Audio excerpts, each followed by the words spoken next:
जय गुरुदेव, जय गायत्री माता। औरत औरत सबके लिए जीती है, पर उसके लिए कोई नहीं जीता। उसके फिक्र करने वाला कोई नहीं होता, पर एक औरत सबकी फिक्र करती है, क्योंकि वो एक माँ, एक पत्नी, एक बहन, एक बेटी, ना जाने कितने रिश्तों को निभाती है। 2 परिवार को चलाती है, एक मायके वाले को भी और एक ससुराल पक्ष को भी। दोनों पक्षों को वो बाखूबी निभाती है, पर उसका अपना कुछ भी नहीं होता, क्योंकि औरत निस्वार्थ होती है, उसका अपना कोई स्वार्थ नहीं होता। मायके में भी जब तक वो रहती है, लोग सब कहते हैं कि कल को ये अपने घर चली जाएगी, ये पराई धन है।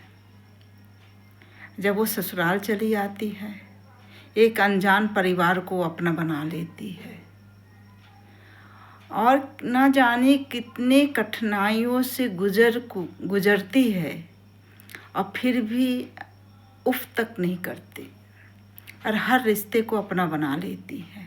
फिर एक समय ऐसा आता है कि उसके बिना कोई घर चलता ही नहीं है। अगर एक परिवार में 10 व्यक्ति है और एक औरत है, तो वो घर कितना खूबसूरत लगता है। और अगर उस घर में कोई औरत नहीं है, सिर्फ आदमी लोग ही हैं, तो घर कितने भी लोगों से भरा हुआ है, पर फिर भी वीरान लगता है। जैसे किसी के 2 बेटे, 3 बेटे, 4 बेटे, 5 बेटे होते हैं, माता पिता होते हैं, पर वो घर उतना अच्छा नहीं लगता। पर उसी घर में जब कोई एक बहू आ जाती है, तो उस घर की रौनक बदल जाती है। वो कितने रिश्तों से जुड़ जाती है। हर बंजर जमीन में भी वो फूल खिला सकती है। औरत में वो शक्ति होती है, वो ऊर्जा होता है, वो हर चीज़ को बदल देती है। कितनी भी कठिन परिस्थितियाँ क्यों ना हो, वो अगर संभालने में आती है तो वो हर परिस्थिति को बदल देती है। जैसे कहते हैं कि अगर पिता नहीं है तो माँ अकेले ही अपने बच्चों को पाल लेती है संघर्ष करके। पर अगर पिता है और माँ नहीं है बच्चों के, तो वो पिता अपने बच्चों को उतना अच्छा संस्कार नहीं दे पाता है, वो नहीं पाल सकता।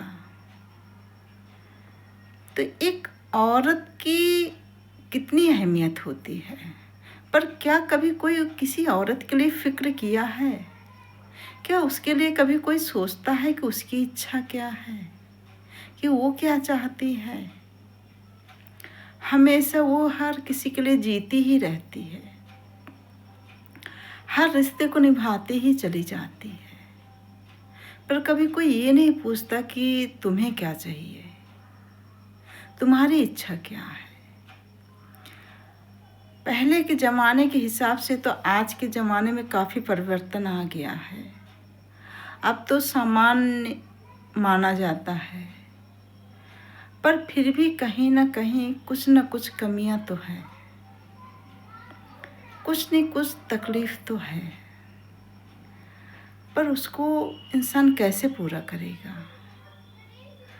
उस कमी को कौन देखेगा? दोनों को बराबर देखना चाहिए।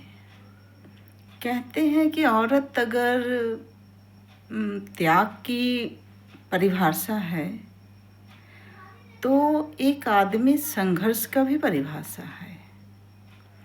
अगर औरत त्याग कर सकती है तो आदमी संघर्ष कर सकता है, पर फिर भी कहीं ना कहीं उतार चढ़ाव है।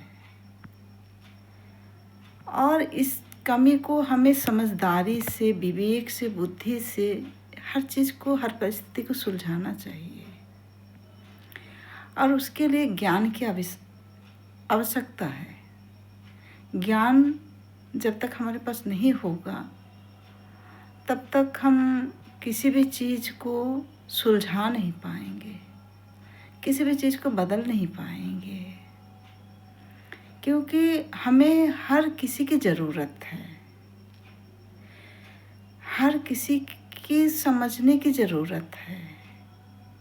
कभी कोई एक ही व्यक्ति हावी नहीं होना चाहिए, सबका सुनना चाहिए, सबके मन के करना चाहिए, हर किसी को प्यार से समझाना चाहिए, हर किसी से प्यार से बात करना चाहिए, हर बदलती परिस्थितियों को समझना चाहिए। औरत के लिए भी हर व्यक्ति को जीना चाहिए, उसके लिए सोचना चाहिए, उसकी इच्छाओं को पूर्ति होनी चाहिए, क्योंकि वो भी एक इंसान है। पर औरत को कभी कोई एक इंसान नहीं समझता, उसे औरत को तो हर व्यक्ति एक मशीन समझता है कि बटन दबाओ और काम पूरा हो। नहीं, वो अगर सब कुछ कर सकती है तो उसकी भावनाओं का भी कदर होना चाहिए, उसको भी थोड़े से प्यार की ज़रूरत है, थोड़ा सा उसे समझने की ज़रूरत है कि कोई तो पूछे कि उसे क्या चाहिए। पर वक्त किसी के पास नहीं है कुछ भी पूछने के, कुछ भी सोचने का, समझने का कुछ भी नहीं। पर मैं तो यही कहूँगी कि हर व्यक्ति को थोड़ा वक्त देना चाहिए, हर किसी को समझना चाहिए, तभी ये ज़िंदगी आगे को अच्छे तरीके से चल पाएगा। नहीं तो हर ये दुनिया तो बिखरती ही चली जाएगी और कोई उसे रोक नहीं पाएगा, क्योंकि कोई किसी को समझ ही नहीं पाएगा कि किसी को क्या चाहिए। जय गुरुदेव, जय गायत्री माता।